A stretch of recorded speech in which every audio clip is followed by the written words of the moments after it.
Salam sepak bola, teman-teman netizen atau warganet yang saya hormati semuanya. Welcome back ke konten terbaru dari channel YouTube Triple B. Dan di konten kedua hari ini, sudah jelas dan pasti, saya ingin memberikan analisa dari pertandingan Liga Champions babak 16 besar antara Arsenal versus FC Porto yang berakhir untuk kemenangan Arsenal secara dramatis melalui adu penalti. Dengan keberhasilan ini berarti Arsenal menemani Barcelona, Bayern Munchen, Real Madrid, Manchester City, dan juga Paris Saint-Germain yang sebelumnya telah berhasil lolos ke babak perempat final sambil menunggu dua tim lainnya antara Inter Milan, Atletico Madrid, Borussia Dortmund, atau PSV Eindhoven. Dan tentunya keberhasilan dari Arsenal ini juga merupakan pencapaian yang luar biasa dan spesial bagi pelatih mereka Mikel Arteta yang merupakan mantan pemain dari Arsenal, karena Mikel Arteta berhasil membawa Arsenal kembali lolos ke babak perempat final Liga Champions semenjak 14 tahun terakhir. Karena terakhir kali Arsenal bermain di Liga Champions adalah pada musim 2009-2010 yang pada saat itu mereka tersingkir di babak perempat final lawan FC Barcelona. Jadi bukan tidak mungkin juga nanti Arsenal akan ketemu Barcelona ya teman-teman di babak perempat final. Walaupun yang saya inginkan kalau bisa ketemu Madrid saja. Pasti nanti terjadi pertarungan yang hebat di atas lapangan.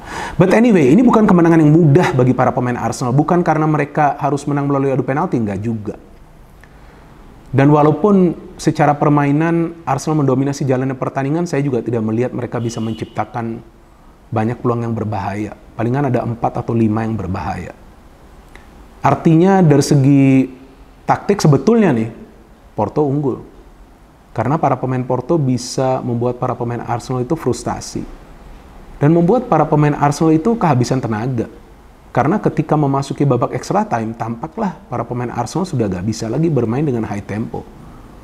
Dan justru Porto bermain jauh lebih baik di 2 babak extra time tersebut. Jadi hampir saja nih taktik dari Porto ini berhasil. Dan tampaklah di pinggir lapangan Arteta juga sudah was-was. Iya dong, karena kan musim lalu di babak 16 besar dari Europa League, Arsenal itu tersingkir melalui adu penalti kan, lawan juga tim asal Portugal. Pada saat itu adalah Sporting Lisbon kan. Mereka kalah adu penalti karena bermain di Sporting kalau nggak salah 2-2, kemudian main di Arsenal 1-1. Hampir aja Arsenal tersingkir lagi kan. Tapi ya mental para pemain Arsenal kan sudah beda ya teman-temannya. Jadi walaupun harus adu penalti, kita lihat semua eksekutor dari Arsenal tuh berhasil mengkonversikan penalti mereka kan. Mulai dari Martin Odegaard, Kai Havertz, walaupun membuat saya was-was nih Kai Havertz ya. Kemudian Bukayo Saka dan terakhir Declan Rice. Ada 2 eksekutor dari Porto yang gagal. Dan memang saya pikir kita gak bisa membandingkan form Arsenal di Premier League dengan form Arsenal di Champions League. Ini beda total. Ya, FC Porto ini kan bukan Burnley atau Brentford atau juga West Ham yang sebelumnya Arsenal bantai ya. Enggak, sama sekali enggak. Walaupun FC Porto saat ini bukanlah tim yang berada di posisi puncak di Liga Portugal, tapi tetaplah mereka merupakan salah satu tim besar dari Portugal, dan pelatih mereka nih Conceição bagus banget. Ya, terlihat secara taktik dia minta para pemainnya pokoknya ya jangan membuka ruang aja di lini pertahanan. Walaupun di tengah mereka tampak membiarkan para pemain Arsenal menguasai bola karena mereka bertahan cukup dalam ya, artinya low block ya. Dan itu hampir berhasil loh. Apalagi form dari penjaga gawang Porto ini lagi bagus kan, si Costa ya kalau nggak salah namanya ya. Bahkan mereka punya pemain yang paling berpengalaman atau bisa dikatakan legenda juga dari Portugal, Pepe kan.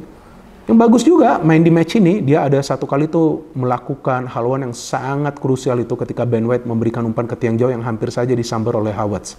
Kalau dia gak menghalau bola itu, udah pasti itu gol dari Havertz. Kemudian juga ketika dia bisa mengatasi pergerakan dari Havertz, kemudian Havertz justru menarik baju dari Pepe, jelas lah itu pelanggaran ya. Saya bingung juga para pemain Arsenal kenapa protes ketika gol dari Odegaard dianulir ya, jelas itu pelanggaran.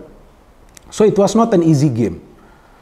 Karena memang para pemain FC Porto lebih berpengalaman bermain di Liga Champions, dan ini kan sistemnya 2 leg ya. Hampir loh Arsenal ini tersingkir. Saya was-was banget, bahkan saya capek banget nonton pertandingan dini hari tadi teman-teman, karena ya saya lihat nih nggak ada habisnya nih kok. Arsenal tiba-tiba kemudian terus ya nggak bisa naik tuh gasnya. Jadi kalau mereka menginjak pedal gas tuh nggak mau naik tuh, karena udah capek. Nah inilah sekarang yang harus diwaspadai oleh Mikel Arteta. Jangan sampai nanti di next match para pemain Arsenal ya nggak bisa membuka pertahanan dari tim lawan atau juga nggak bisa mengkonversi peluang, kemudian diajak extra time, adu penalti bisa juga nanti tersingkir. Tapi untuk sementara ini Ya saya pikir fans dari Arsenal termasuk saya, ya kita bersyukur aja dulu ya Arsenal bisa lolos, dan tentu yang akan membuat Liga Champions ini seru ketika memang tim-tim unggulan semuanya bisa lolos ke babak perempat final, dan sejauh ini memang belum ada kejutan. Kita tunggu nanti pertandingan antara Inter lawan Atletico Madrid, ya siapa saja tim yang lolos juga bagus, dua-duanya bagus. Borussia Dortmund lawan PSV juga sama, dua-duanya bagus. Jadi ya ini di babak perempat final akan adalah banyak big match ya.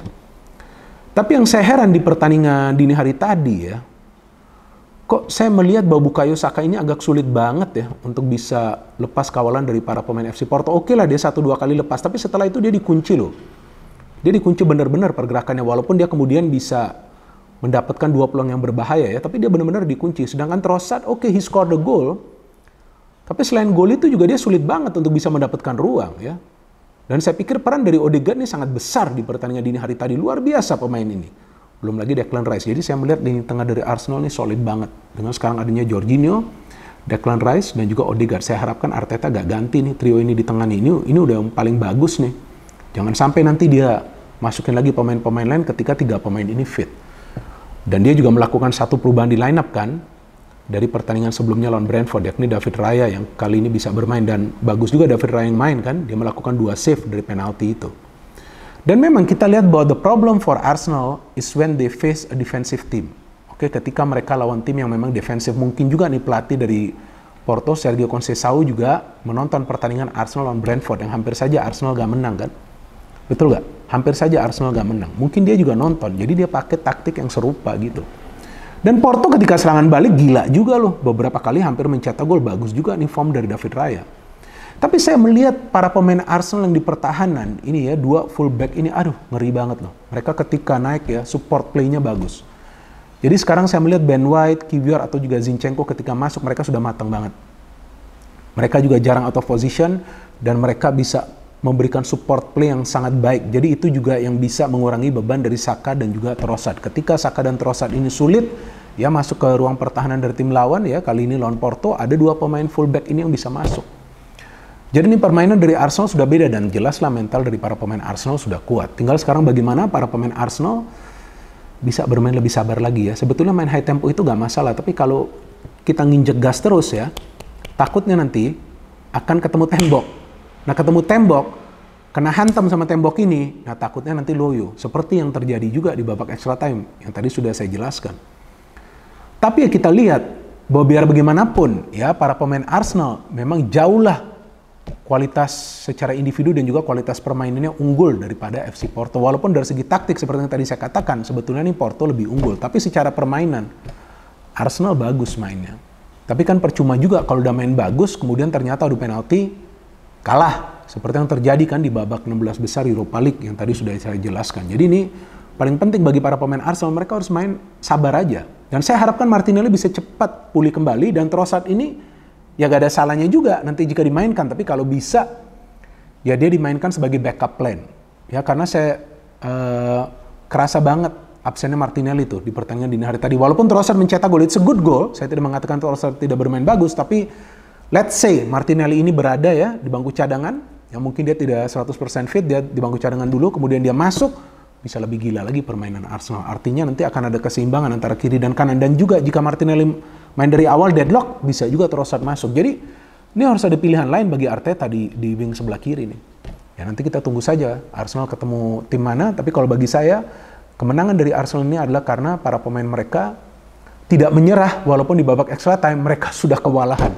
Tapi pada akhirnya mentalitas yang menentukan Arsenal lolos ke babak perempat final teman-teman, dan tentu saya sudah tidak sabar lagi untuk menunggu hasil undian yang akan dilakukan pada tanggal 15 Maret nanti, dan tentu saya akan membuat konten ketika nanti ada hasil drawingnya. Dan kenapa saya membahas pertandingan Arsenal lawan FC Porto? Karena ini adalah pertandingan yang menarik. Sebab sejauh ini hanya Arsenal yang harus melalui adu penalti untuk bisa lolos ke babak perempat final. Tapi mentalitas dari para pemain Arsenal adalah sesuatu yang menentukan bagi mereka untuk bisa lolos ke babak perempat final, dan kita harapkan mentalitas seperti ini bisa mereka jaga sampai akhir musim agar minimal Arsenal dapat dong 1 gelar ya, walaupun kemungkinannya tipis. Tapi kan bukan berarti mustahil. No hate, no politics, only football. Salam sepak bola.